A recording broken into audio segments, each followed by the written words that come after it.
Hundreds of MTS workers walked off the job today as negotiations between drivers and an MTS contractor continue.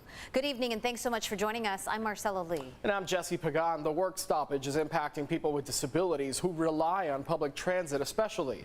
And as CBS 8's Richard Allen finds, the local action could be the precursor to a full-fledged strike here in San Diego.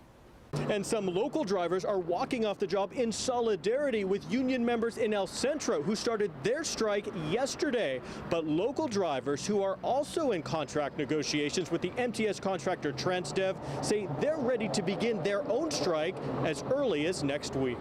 We are trying to cause the least amount of damage by sending this message, but if we have to, we are ready to strike as well.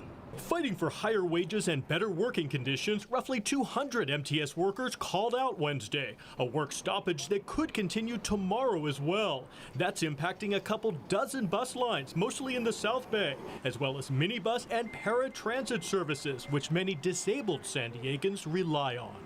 People like me, they need to fight. Eunice Amawi is one of them. While the MTS fixed bus routes offer accessibility for those who are disabled, the specialized paratransit system known as MTS Access provides critical door-to-door service for those who need it. They have doctor's appointment, they have other places to go. They want to go shopping and they need to get out. How they get to get out?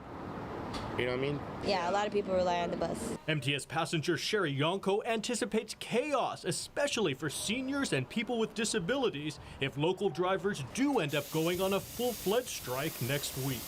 That's really big because how are they going to get to where they need to go? Like, say, for instance, a doctor's appointment, you know? So, like, that's really serious. It would be a nightmare, a headache for everybody. Transdev, which recently acquired the MTS contractor First Transit, said in a statement that, quote, First Transit is actively negotiating with the Teamsters 542 and remains hopeful that we will come to an amicable resolution soon with minimal disruption to the riding public.